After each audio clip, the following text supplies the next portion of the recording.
ગાંધીનગરથી ગાંધીનગરમાં ઠાકોર કોળી સમુદાયનું ઉગ્ર પ્રદર્શન જોવા મળ્યું। મકાન, રોજગાર તથા જીવનની મૂળભૂત જરૂરિયાતોની માંગ સાથે સરકાર સામે સવાલો ઉઠાવ્યા।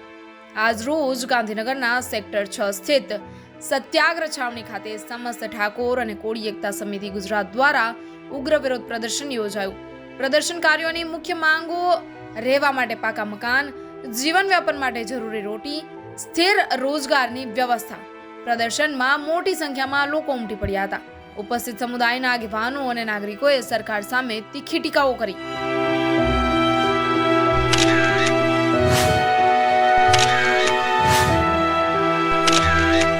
આજે અમે ગાંધીનગર ખાતે જે અત્યારે હાલમાં જ તમે બધા જાણીએ છીએ કે આ ભ્રષ્ટાચારી સરકાર અને જે ગરીબ વિરોધી સરકાર છે એને જ્યારે જીબી અને જે ચરેડી વિસ્તારના જે લોકો હતા એના જે આસિયાના વર્ષોથી જે આસિયાના હતા એને અત્યારે ઉજાડી દીધા છે।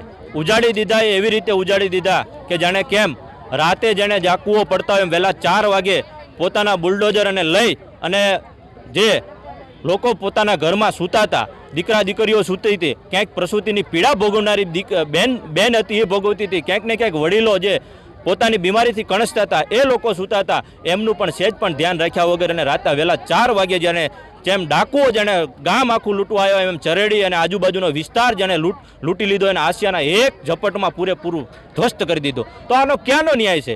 તમે બધા જાણીએ છીએ કે ભારતમાં રહેતા દરેક નાગરિકને પોતાનો જન્મસિદ્ધ અધિકાર છે કે પોતાનો આસિયાનો લે, પોતાનો આસિયાનો મળે, જે કંઈ છે એ સુવિધા મળે। પણ ક્યાંક ને ક્યાંક આ ભ્રષ્ટાચારી ભાજપ જાણે અત્યારે કેમ હાલમાં ગરીબોની નહીં પણ ઉદ્યોગપતિની સરકાર હોય એવું અત્યારે ગરીબો સાથે વર્તન કરી રહી છે।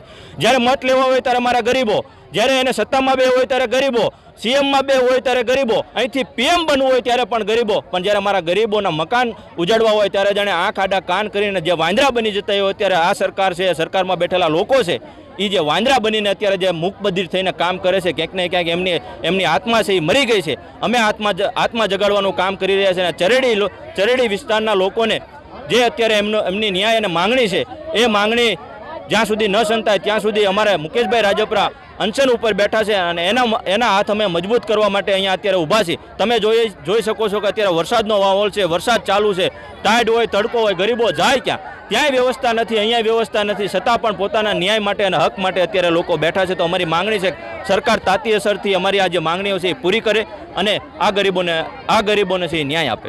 ખરેખર ખૂબ દુઃખ સાથે આજે ગાંધીનગર સત્યાગ્રહ છાવણીમાં સેક્ટર 30ના ગરીબ પછાત વર્ગના લોકોના ભાજપ સરકારના બુલડોઝરે માત્ર ને માત્ર ગરીબના મકાન રાતે 4 વાગ્યે પાડી દીધા। એ પણ એને નિષ્ઠુર હૃદયે જરી કંઈ વિચાર ન કર્યા કે આ રાતે બહેનો, દીકરીઓ, બાળકો ક્યાં જશે। તો આજે ઘણા દિવસોથી ગાંધીનગર મુખ્યમંત્રીને લેટર પેડ લખ્યું કે ખરેખર આ લોકોને વૈકલ્પિક વ્યવસ્થા રૂપે મકાન અને પ્લોટની ફાળવણી કરવામાં આવે, નકર અમે 29 તારીખે આમરણ ઉપવાસ આંદોલન કરશું। પણ સરકાર તરફથી કોઈ પણ જવાબ આપવામાં આવ્યો નથી, જેથી કરીને આજે આ ગરીબ અને પછાત વર્ગના લોકોને વૈકલ્પિક વ્યવસ્થા રૂપે ગમે ત્યાં મકાન આપવામાં આવે। કારણ કે ત્યાં જે વિસ્તાર સેક્ટર 30ની અંદર આ લોકોના મકાન પાડ્યાના સ્મશાન જેવી હાલત કરી નાખી છે। નથી ખાવા પીવાના ઠેકાણા, નથી પાણીના ઠેકાણા, નથી લાઇટના ઠેકાણા કે નથી બાળકો સ્કૂલે જઈ શકતા।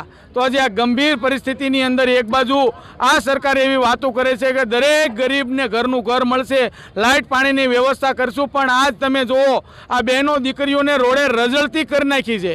ત્યારે અમે સમસ્ત કોળી ઠાકોર એકતા સમિતિના માધ્યમથી આ લોકોને મદદ માટે જ્યાં સુધી આ સરકાર એની વાત ન સાંભળે, એને મકાન ન આપે, એને પ્લોટ ન આપે, ત્યાં સુધી આમરણ ઉપવાસ આંદોલનમાં બેઠા છીએ। વહેલામાં વહેલી તકે આ લોકોની વાત સાંભળે અને બે હાથ જોડીને મીડિયાવાળાને પણ અમે પ્રાર્થના કરી છીએ કે આ ગરીબનો અવાજ આ ભ્રષ્ટ ભાજપ બેરી મૂંગી સરકારના કાન સુધી પહોંચે। કારણ કે માત્ર ને માત્ર ન્યાય અપાવવા માટે ત્રીજા સ્તંભ રૂપી ન્યાય મીડિયા મિત્રો જો અમને સપોર્ટ કરશે તો અમારી વાત જલ્દી જલ્દી પહોંચશે. 40થી 50 વર્ષથી જે 30 સેક્ટરની અંદર આ લોકો વસવાટ કરે છે, ખૂબ ગરીબ છે, એની માટે નથી ઘર લઈ શકે એવી પોઝિશન કે આ લોકોને ક્યાંય બીજે ભાડે પણ મકાન આપતા નથી. તો આની અંદર ખૂબ ગંભીરતાથી લઈ આ લોકોને વહેલી તકે મકાન મળે, પ્લોટ મળે અને બહેનો બાળકો ફરીથી એના ત્યાં નિવાસ કરે અને બાળકો ફરીને સ્કૂલે જઈએ એવી વ્યવસ્થા કરવામાં આવે એવી અમે પ્રાર્થના કરીએ છીએ.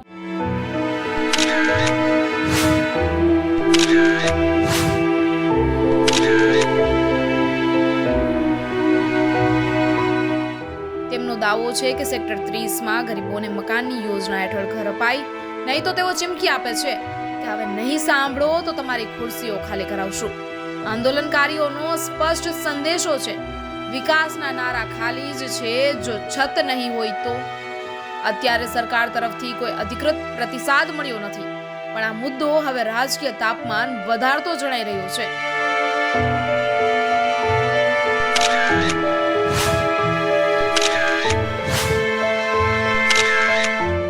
મારે બોલવું છે, ભાજપ સરકારને એક જ વિનંતી છે, અમને અમારું ઘર આપો. કે આજે અમે જે ગરીબ પરિસ્થિતિવાળા માણસો ગરીબ રોડ પર લાવી દીધા છે, અમારા બાળ બચ્ચા રખડી ગયા છે, આજે એમને અમારું ભવિષ્ય છોકરાઓનું બગાડી નાખ્યું છે. નહીં અમને રોજગારી કંઈ કરવાનું, કંઈ ધંધો કંઈ નહીં કરી શકતા. આજે અમને રોડ ઉપર લાવી દીધા. આજે ભાજપ સરકાર ક્યાં સૂઈ ગઈ છે? કે ભાજપ સરકાર તો એક બાજુ એવા નિયમો કાઢે છે કે મારી બહેનો, મારી દીકરીઓ કે મારી માતાઓ, બધાને બહેનો માટે તો બહુ ભાજપ સરકાર કરે છે. અને આજે આટલી 500 બહેનો અમે આજ રોડ ઉપર રખડીએ છીએ કે નથી કોઈ અમારો કોઈ આધાર રાખ્યો એને, કે નથી અમને ક્યાંય રહેવા જેવું માથે છત રાખ્યું. તો હવે અમારે રહેવું તો ક્યાં રહેવું? તો અમને અમારો હક આપો, અમને અમારું ઘર આપો. આજે જે અમારું ઘર છીનવી લીધું છે, આજે અમારા છોકરાનું ભવિષ્ય છીનવી લીધું છે. અમારી સરકાર જોડે એક જ વિનંતી છે, એક જ અપીલ છે કે અમને અમારું ઘર આપો. તો જેથી અમારા છોકરાઓનું ને અમારા છોકરીઓનો પરિવાર, અમે અમારા નાગરિકો તરીકે અમે અમારી ફરજ નિભાવીએ છીએ, એ અમે અમારી ફરજ પૂરી કરી શકીએ. પણ અમને અમારું ઘર આપો અને અમને અમારો હક આપો. મારે સરકારને ખાલી એટલું જ કહેવું છે કે અમને અમારું ઘર આપો. સરકાર અમારા માટે હવે કશું જ નથી કરતી. જ્યારથી અમારા ઘર પાડ્યા છે ત્યારથી સરકાર જોવાય નથી આવી કે દીકરીઓને ભાઈઓ બધા ગયા ક્યાં. કશું સરકાર જોવા નથી આવી. સરકાર અમારા માટે કશું જ નથી કરતી. સરકારે નિયમ કાઢ્યો કે બેટી બચાવો, બેટી પઢાઓ. બધી છોકરીઓને, બધી બેટીઓને રોડ ઉપર લાવીને મેકી દીધી છે. સરકાર ક્યાં ગઈ? ભાજપ સરકાર. બધા ગરીબો એવું કરે છે પણ ભાજપ સરકાર અમને જોવા જ નથી આવી. બધા ગરીબોને હવે રોડ ઉપર લાવી દીધા છે. બધા ગરીબોનું ભવિષ્ય અહીંયા જ બગાડી દીધું છે. અમારી એક્ઝામ ચાલુ થાય છે, હવે અમે એક્ઝામ આપવા જ કેવી રીતે જઈએ? કેમ કે અમારે કશું સામાન અમને લેવા નથી દીધો. સરકાર હવે કે બેટી બચાવો બેટી પઢાઓ એ નિયમ ક્યાં લાગુ પડે છે? બેટી બધી રોડ ઉપર આવી ગઈ છે. અમારું ભવિષ્ય એકદમ બગડી રહ્યું છે. અમે જઈએ તો જઈએ ક્યાં? હવે જોવાનું એ રહેશે કે સરકાર આ ચિંતાજનક માંગોને કેવી રીતે સંભાળે છે અને શું આંદોલનના દબાણ હેઠળ કોઈ નિર્ણય લેવામાં આવે છે કે નહીં. Bureau report, TV 17 news, Gandhinagar.